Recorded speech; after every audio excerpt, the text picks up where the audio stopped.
नमस्कार दोस्तों, आप सबों का स्वागत है। बिहार बोर्ड मैट्रिक परीक्षा 2024 के लिए विज्ञान का ऑब्जेक्टिव एवं सब्जेक्टिव दोनों प्रश्न लेकर के तो दोस्तों आप सभी के सामने प्रश्न दिखाई दे रहा है स्क्रीन पर। पहला नंबर की प्रकाश संश्लेषण की क्रिया होती है। प्रकाश संश्लेषण की क्रिया होती है।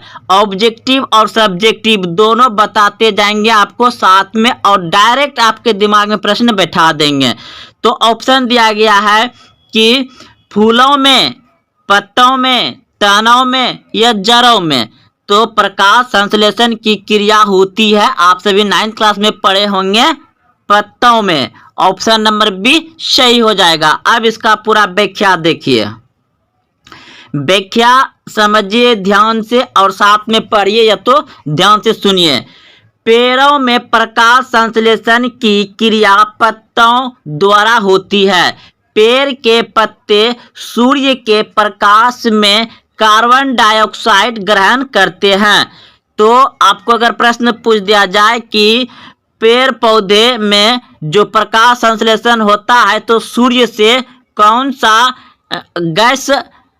गैस क्या करता है, ग्रहण करता है, तो आप बता सकते हैं कि कार्बन डाइऑक्साइड को क्या करता है, वह ग्रहण करते हैं। और सिर्फ दिन में ही ग्रहण करते हैं, रात में पेड़ पौधे क्या करता है, कार्बन डाइऑक्साइड छोड़ते हैं।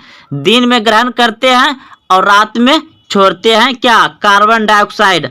और दिन में ऑक्सीजन भी छोड़ते हैं जो हम लोग सांस लेते हैं। मात्र 2 ही पेड़ वैसा है जो रात और दिन ऑक्सीजन छोड़ता है, पीपल का पेड़ और नीम का पेड़।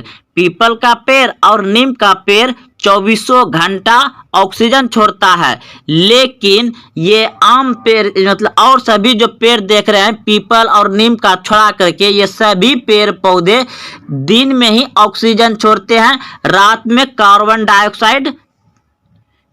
डाइऑक्साइड छोड़ते हैं। इसलिए पेड़ के नीचे सोने से माना करता है। तो दोस्तों यहाँ तक समझ गए। अब हम आगे बढ़ते हैं।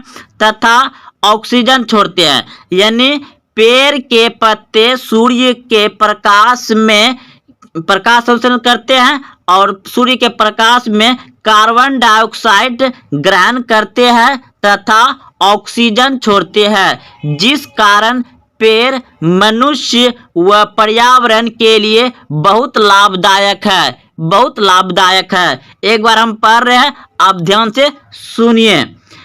पेड़ों में प्रकाश संश्लेषण की क्रिया पत्तों द्वारा होती है।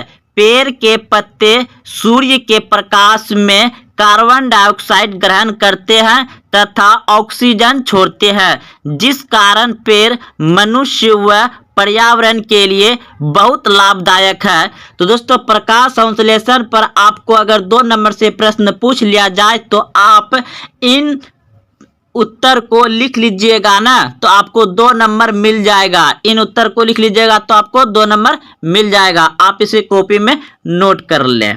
तो अगला प्रश्न देखते हैं और सभी विषय का आप अलग अलग कॉपी बना लीजिए। अब प्रश्न है 2 नंबर, हीरे की खनिज बनावट इन सभी में से कौन सी है। मतलब हीरा जो है कि किस खनिज से बनाया जाता है, किन खनिज बनावट इन सभी में से कौन सी है, तो कार्बन हो जाएगा। ऑप्शन नंबर डी सही है, कार्बन। कोयला से हीरा निकलता है, आप लोग ट्रिक याद रखिए। तो अब देखिए इसका पूरा व्याख्या अच्छे से समझते हैं। सबसे पहले देखिए कि यहाँ पे हम आपको बता देते हैं, छूट गया, यानी कि हीरा जो है, हीरा के बारे में पूछाता है। हीरा जो है कि ये सबसे कठोर पदार्थ है। हीरा क्या है, सबसे कठोर पदार्थ है। हीरा सबसे कठोर पदार्थ है। यही प्रश्न पूछा था 2023 में पूछा गया, सबसे कठोर पदार्थ क्या है, वहां पे इसी तरह से ऑप्शन दिया रहेगा तो हीरा लगा दीजिएगा। सबसे कठोर पदार्थ हीरा होता है। अब देखिए, और ये बात करें कार्बन, तो कार्बन का 2 प्रूफ होते हैं, एक होता है हीरा और दूसरा होता है ग्रेफाइट। आइए इसको समझते हैं। तो आप देख रहे हैं कार्बन के दो मुख्य अप्रूप है, तो आपको पूछ दिया जाएगा कि कार्बन के कितने अप्रूप होते हैं, तो दो होते हैं। या पूछ देंगे कि कार्बन का कौन कौन से अप्रूप होते हैं, तो हीरा और ग्रेफाइट याद रखिएगा। इनमें से कोई रहेगा एक या दोनों रहेगा तो दोनों होगा। तो आप सभी समझ गए इस जगह। तो कार्बन के दो मुख्य अप्रूप है, हीरा एवं ग्रेफाइट। हीरा ताप एवं विद्युत का कुचालक। हीरा जो है कि ताप यानी कि ताप और विद्युत का क्या होता है, कुचालक होता है। दुनिया का सबसे कठोर पदार्थ है। तो दुनिया का सबसे कठोर पदार्थ क्या है, हीरा। हीरा जो है कि ताप एवं विद्युत का कुचालक होता है। इस पर अम्ल क्षार आदि का कोई प्रभाव नहीं पड़ता है। इस पर अम्ल क्षार एसिड वगैरह सब का कोई प्रभाव इस पर नहीं पड़ता है, तथा यह पारदर्शक एवं रंगहीन होता है। यानी कि पारदर्शक यानी कि आर पार दिखाई देता है एवं रंगहीन होता है, यानी कि इसका कोई रंग नहीं होता है। तो दोस्तों ये हीरा की बात रहा। और ग्रेफाइट जो है कि ये जो ग्रेफाइट है इसे काला सोना भी कहा जाता है ग्रेफाइट को। और ग्रेफाइट विद्युत का क्या होता है, सुचालक होता है। तो आगे बढ़ते हैं। अब देखिए अगला प्रश्न है आपका 3 नंबर। डायनमो एक मशीन है जिसका काम आता है। डायनमो क्या है, एक मशीन है जिसका काम आता है। किसमें काम आता है, आपके सामने ऑप्शन दिया गया है। ऑप्शन ए, विद्युत ऊर्जा को यांत्रिक ऊर्जा में बदलना। उच्च वोल्टेज को निम्न वोल्टेज में बदलना, ऑप्शन बी था। ऑप्शन सी है, निम्न वोल्टेज को उच्च वोल्टेज में बदलना। ऑप्शन डी, यांत्रिक ऊर्जा को विद्युत ऊर्जा में बदलना। तो इस प्रश्न का उत्तर क्या होगा, जल्दी सोचें अगर आप जान रहे हैं तो दोस्तों इस प्रश्न का उत्तर हो जाएगा आपका ऑप्शन नंबर डी, बिल्कुल सही है। डायनमो। डायनमो यानी कि जनरेटर। आप ब्याह शादी में देखे होंगे गांव देहात में, या तो मतलब जो रोड के किनारे, सड़क के किनारे, या मंडाल मंडप के बगल में जो जनरेटर धुआं देते रहता है, उसके आगे में जो गोल सा लगा रहता है, उसमें घूम यानी कि समझिए यांत्रिक ऊर्जा जो है ना, जितने भी घूमने वाला पदार्थ है घूम घूम करके वह यांत्रिक ऊर्जा होता है। तो वह यांत्रिक ऊर्जा को क्या करता है, घूम घूम करके विद्युत ऊर्जा में बदलता है। तो वही होता है डायनमो, जो आगे में रहता है घुमाने वाला। तो डायनमो का दोस्तों इसका भी वीडियो बना चुके हैं, आप देख सकते हैं।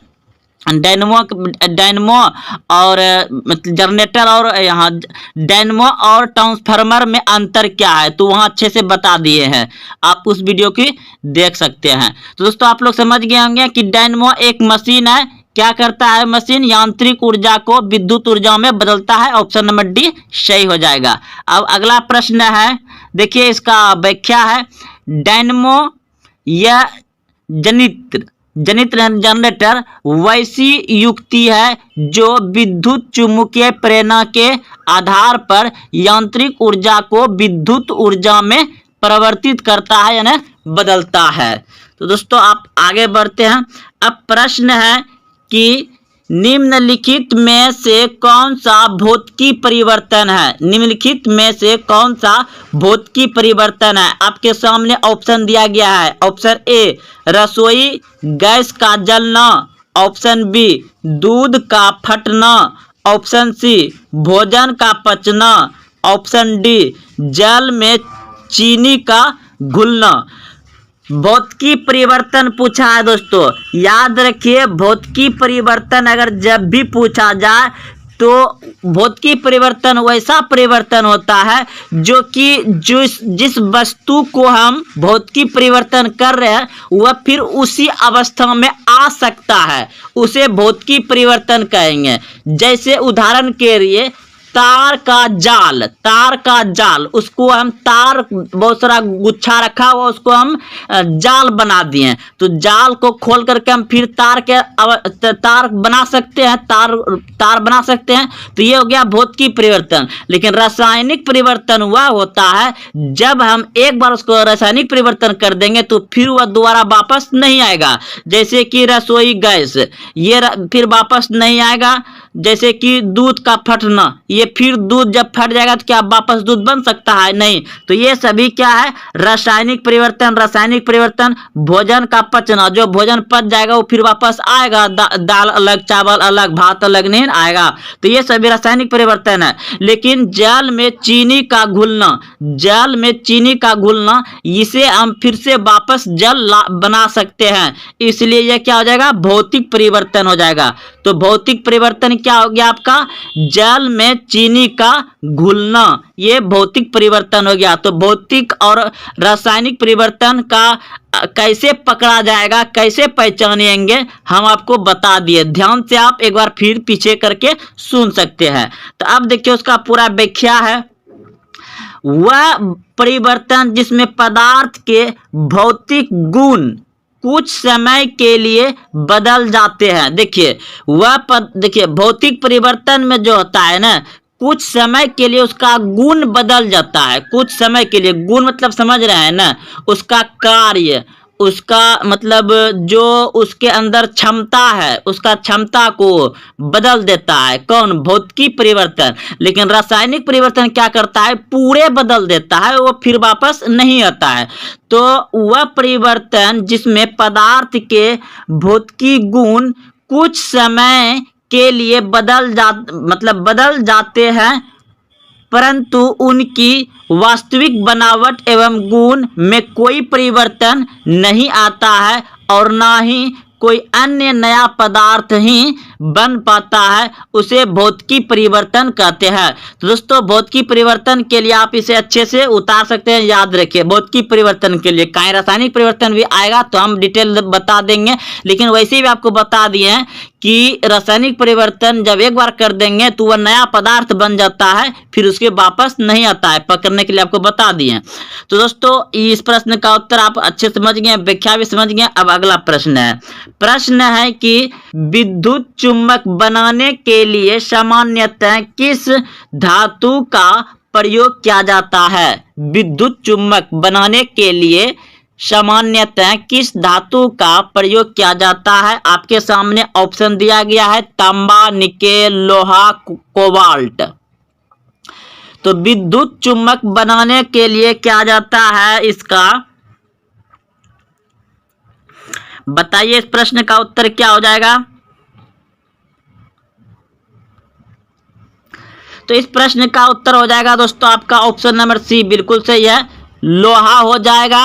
लोहा, निकेल, दोस्तों इस निकेल कंफ्यूज ला सकता है, लेकिन लोहा हो जाएगा आंसर में। अब देखिए इसका पूरा व्याख्या समझते हैं।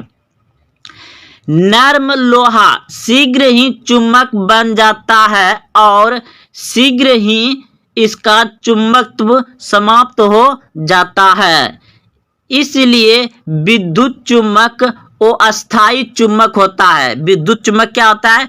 वो अस्थाई चुम्बक होता है और नर्म लोहे के ही बने होते हैं। तो दोस्तों याद रखिएगा, नर्म लोहे का ही बना होता है। यहाँ सिर्फ लोहा दिया था, वही चीज हम देख रहे थे उधर।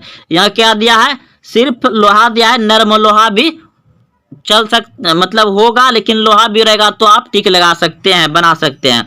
तो दोस्तों यहाँ तक समझ गए होंगे कि नर्म लोहा शीघ्र ही चुम्बक बन जाता है, ना कि तुरंत ही बन जाता है और तुरंत ही उसका चुंबकत्व समाप्ति भी हो जाता है, इसलिए इसे अस्थायी चुंबक कहा जाता है। नर्म लोहे के ही बनाए जाते हैं। इसके विपरीत, इसका विपरीत नहीं कि उल्टा अस्थाई चुम्बक, अस्थाई चुम्बक जो है ना, अस्थाई चुम्बक जो बनता है वह इस्पात का बनता है, यानी स्टील का बनता है। स्टील या इस्पात का बनता है। स्टील इस्पात का मतलब अस्थाई चुम्बक के लिए स्टील इस्पात का उपयोग किया जाता है, क्योंकि यह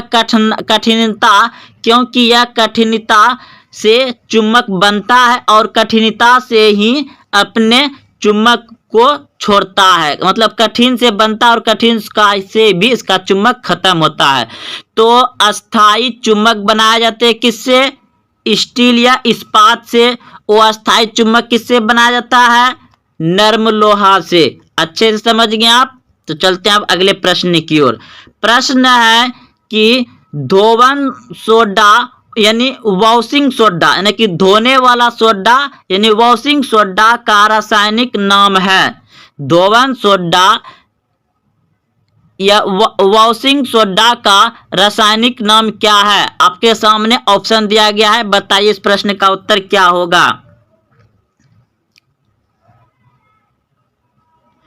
तो इस प्रश्न का उत्तर हो जाएगा आपका ऑप्शन नंबर सी हो जाएगा, सोडियम कार्बोनेट। सोडियम कार्बोनेट को धोवन सोडा या वॉशिंग सोडा का रासायनिक नाम क्या है? Sodium carbonate. सोडियम कार्बोनेट किसका रासायनिक नाम है? धोवन सोडा का। अब इसका सूत्र भी दोस्तों बहुत बार पूछा जाता है, कि ज्यादा सूत्र ही पूछा जाता है। सूत्र भी आप सामने में देख रहे हैं, यह भी प्रश्न पूछा गया था 2023 में। वॉशिंग सोडा का यानी कि पूछा गया था धोवन सोडा का रासायनिक सूत्र क्या होता है? तो Na2CO3 होता है। तो इसे पूरा व्याख्या समझते हैं शुरू से। वॉशिंग सोडा का रासायनिक नाम सोडियम कार्बोनेट Na2CO3 है, जिसमें अपमर्जक के गुण होते हैं। इसका उपयोग घरेलू कार्य में सफाई के लिए किया जाता है।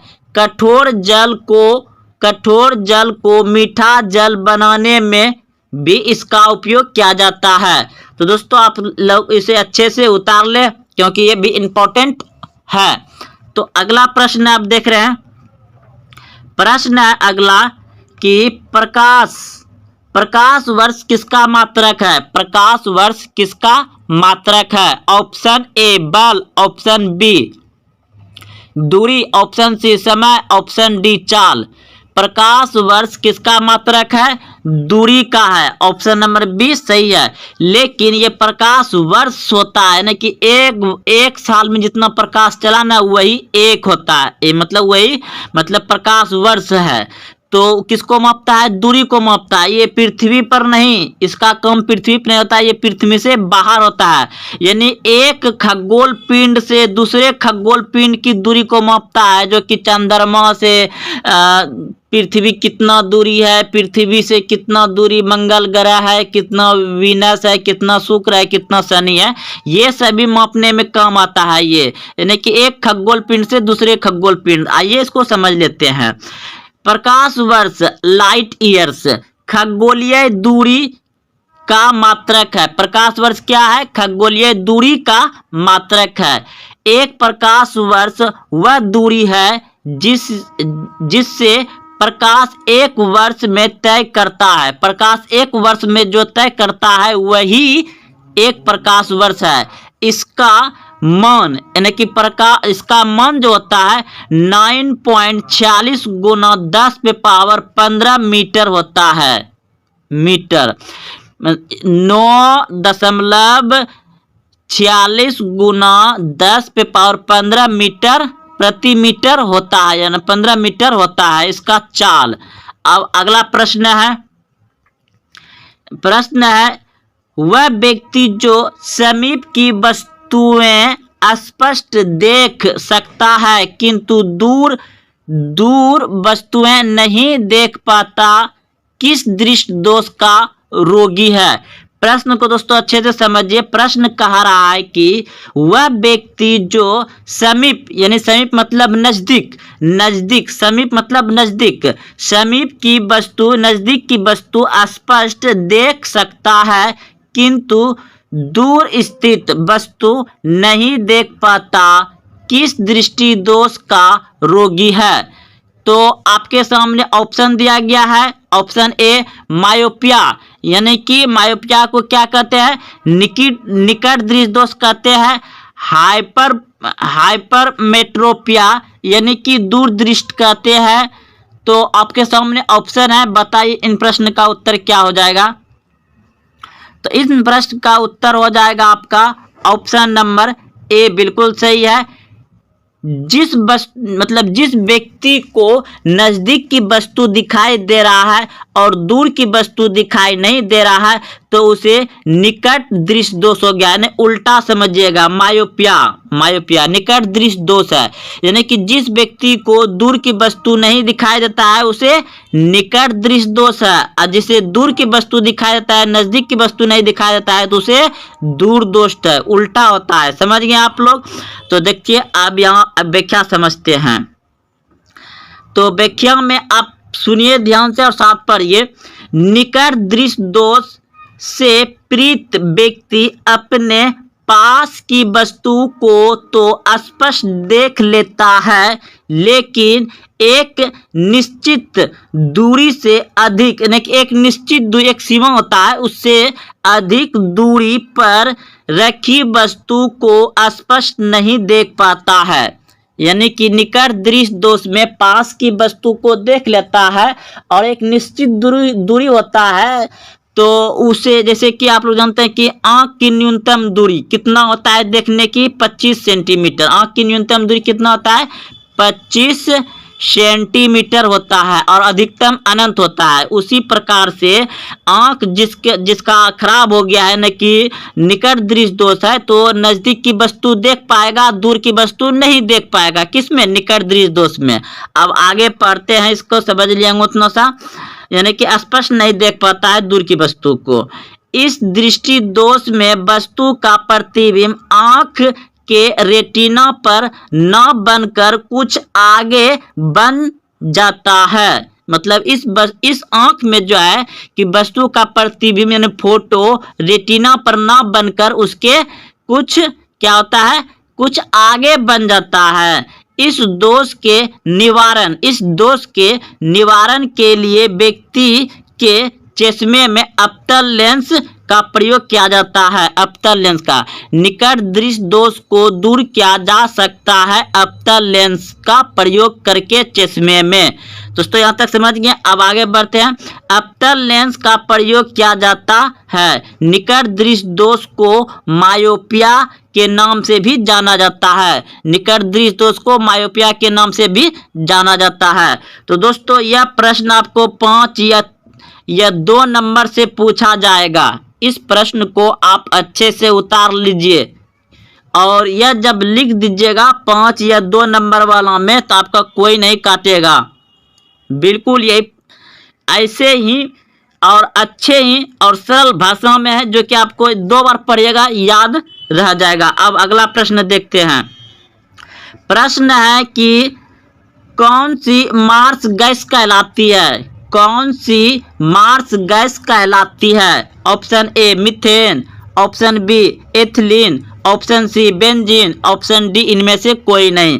तो इस प्रश्न का उत्तर हो जाएगा मार्स गैस कहलाता है मीथेन। ऑप्शन नंबर ए सही है, मीथेन। अब देखिए इसका पढ़ते हैं व्याख्या। तो मीथेन को मार्स गैस के नाम से जाना जाता है। दलदली जगह में पाए जाने के कारण मीथेन को मार्स गैस कहा जाता है। यानी कि दलदली जगह जहाँ होता है ना, वहाँ मार्स गैस निकलता है और उसी के कारण से मार्स गैस कहा जाता है। यह तालाबों के रूखे हुए जल और दलदली स्थानों पर बुलबुले के रूप में निकलता है मीथेन गैस, और ये धान के खेत में भी रहता है मीथेन गैस। तो दोस्तों आप लोग अच्छे से समझ गए होंगे। अब आगे बढ़ते हैं। अगला प्रश्न है आपका, निम्न में से कौन सा एक ग्रीन हाउस गैस नहीं है? ग्रीन हाउस गैस नहीं है पूछ रहा है दोस्तों। ग्रीन हाउस गैस नहीं है, तो इस प्रश्न का उत्तर हो जाएगा आपका ऑप्शन नंबर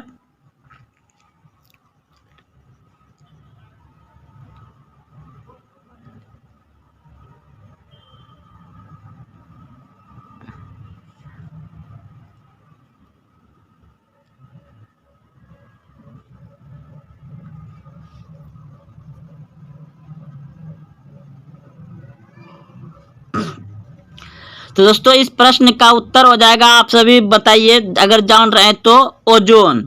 दोस्तों साफ नजर है, देखिए नाइट्रेट ऑक्साइड ये भी जो है कि आपका ग्रीन हाउस गैस है। Sulphur dioxide green house gas है। Carbon dioxide green house gas है। तो दोस्तों यह प्रश्न बहुत बार पूछा जाएगा कि क्वेश्चन में निम्नलिखित में से बताइए कौन ग्रीन हाउस गैस है। तो इन तीनों में से जो रहेगा वही आपका आंसर हो जाएगा, एक दिया रहेगा। तो यहाँ पूछा है कि नहीं, तो आप सही भली भांति समझते हैं कि ओजोन जो है ये वायुमंडल का जो है ना एक परत है जो परावैंगनिक किरण को रोकता है। यह पृथ्वी का रक्षा कवच कहा जाता है। किसको? ओजोन परत होता है, परत, ये कोई गैस नहीं, ये परत है ओजोन का। दोस्तों आप लोग अच्छे से समझ गए होंगे। अब अगला प्रश्न देखते हैं। तो दोस्तों अगला प्रश्न नहीं है, यानी कि मेरा 10 प्रश्न का लघु उत्तरीय और ऑब्जेक्टिव दोनों पूरा हो गया। अगर आप देखते हुए यहाँ आए हैं तो सबसे पहले अभी आप वीडियो को लाइक करें, अगर नहीं किए हैं तो अपने दोस्तों में शेयर करें, और हाँ अभी तक चैनल को सब्सक्राइब नहीं किए तो चैनल को सब्सक्राइब कर ले ताकि नोटिफिकेशन आपके पास पहले आए। और इसी तरह से शानदार और अच्छे और लाइफ चेंज करने वाले प्रश्न को अच्छे से ध्यान से पढ़ें, समझें और याद रखें। तो मिलते हैं फिर कल। जय हिंद, जय भारत।